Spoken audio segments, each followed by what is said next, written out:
What's going on, boys? NealGuides here. Before I start the video, I just want to quickly say that don't forget I am running my group coaching sessions exclusively with Gamers Academy this year.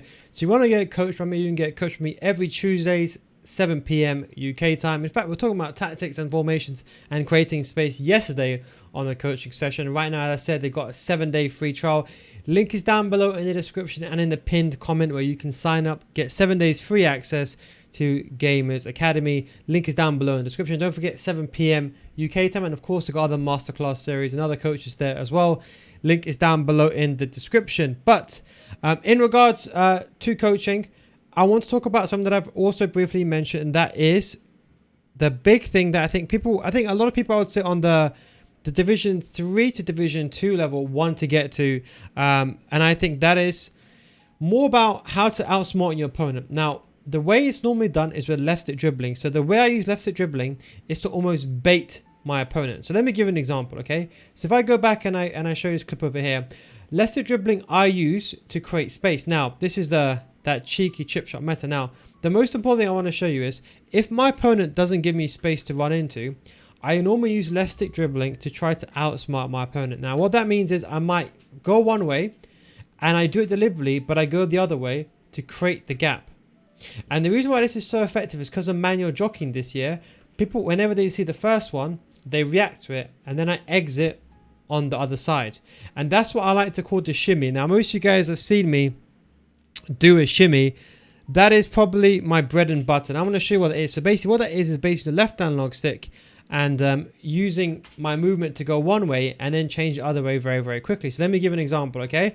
Let's say, for example, here I've got the ball. I end up making a pass going forward. Now here with Lucas Moura, I'm trying to run into the space. You see that? Now I know realistically that my opponent can catch me off here. Now let's just say, for example, and I don't really cross the ball that much, but let's say, for example, if I wanted to offload the ball to the other player, how would I do it? Now, the problem is, in this situation is, how do I beat this first guy? Now remember I said you defend the angle towards goal. Now most of these clips that I picked out, they're actually good players. People always get confused of saying, oh, it's so you dribble past players. It's not. I only dribble past someone to evade them. So let's say, for example, like here, if I'm over there, I need to beat him. Now he's going to eventually close me down. Why? It's because he's in front of the ball. So what I do here is I use a shimmy, go one way. As soon as his movement comes in, then I go the other way. So you see, that's how I avoid him. So I don't avoid him by trying to get past with a skill move. I use a left hand stick one way. As soon as my player gets into the animation, watch my left hand stick at the bottom, I flick the opposite other way. And that's what I like to call the NealGuides trademark skill move. You need high agility and balance ideally. You can do it with something with low agility and balance. All you got to do, let go of the run button, left analog stick one way, and then exit the other way. Now if you want to, you can use the run button and exit. That way you exit even more quicker in your second touch. But it's a very effective way. Now, the key thing is timing. I do this when I'm inside the box, I'm trying to create an angle, or if I'm trying to go down the wing. It's because most players are going to commit to the first angle. Let me give you another example over here, right? This is another example of a build-up one. I do a quick 1-2. I end up running into the space here, and the only reason I ran into space because he ran away from me. See, look, if he defended this perfectly like a better player, he would just need to stand there, but I assumed he was running into me. I do an L1 trigger, I do a through ball. Again, what do? He is on this side. I need to take him. The way that I take him is, now watch this. I failed with this shimmy. Have a look. Have a look. Just watch this, watch this, watch this. Here, I go one way, then I go the other way. So sometimes your opponent won't fall for it. Now, this is what I want to say. If you're up against someone who's not that much of a good defender, they won't fall for it. You can only do this against a good player. Why? It's because when you do this part, the shimmy over there, most good players will react to the movement immediately. So if you're versing someone, for example, that's like, I would say ideally Division 3 and below, this might not work against them. But if you're up against a top tier player, it'll work because why? It's because they commit. You see, look how he's overrunning. Most players don't overrun that. They commit. So understand that it's very situational when you use it. But I don't know how I missed that, by the way. But the key thing is, more importantly, is only using it against a player that actually knows what they're doing. And it's the most effective skill move, in my opinion, when I have the ball. So I'll give you another example over here.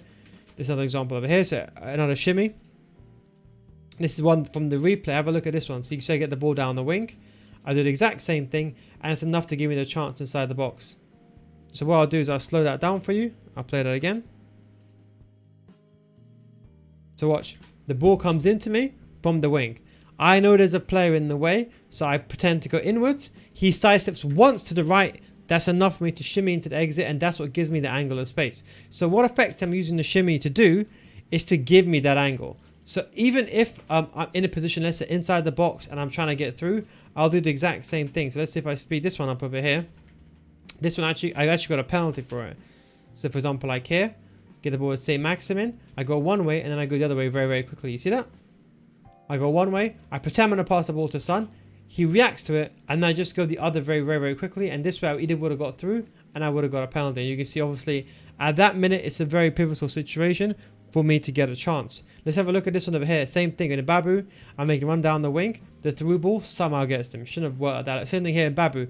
I know he's coming towards me, so he's a shimmy to give me a little bit of space, and that's enough to give Lucas a chance. If I never did that there, Lucas would have been probably man marked. You see that? He's smart enough to man mark Lucas, but he overcommitted there. As soon as I turned inwards, that made him shift to the left hand side, shifted a bit to the right, and I'll be honest, that's what made him disappear. Because if I just kept running, he would have just kept running with me. But by me turning, it changed the way he reacts, he moves, and then I made the move after. So even though I didn't know how the ball, I'll be honest, I wanted the ball to Lucas to go in between this gap over there. I'll be honest, admittedly. But at the end of the day, if I didn't do that, he would have positioned a bit more close and he would have closed me down. So the shimmy actually creates space for me in the final zone. I'll show you a couple of more other examples as well. This is another one over here. This is with the player lock. So exact same thing as normal. I do the normal NealGuides here. Butterfly wings, quick 1-2. He makes a run behind Bakambu. I take a touch away. I then do the player lock method to get the ball down the wing. Same thing here. He's at the end. I got the ball, but it doesn't matter. Why doesn't it matter here? It's because what he can do is basically just cut me off. I have to eventually go in the middle. He's going to cut me off. So you see, like here, I go one way, and I guarantee the exit there. Do you see that? Now someone will say to you, and there I did that. That I didn't mean to do that skill move. That was just an incorrect command. But you see that there? Maybe you can argue there was no need for it. But if he kept running in this, my plan was I wanted to keep running like this. If he kept running like this, he would have eventually cut me off over here. So that's why I wanted to take him here early. You see that? So instead of him just kind of pushing me away or switching to the player, I take him here.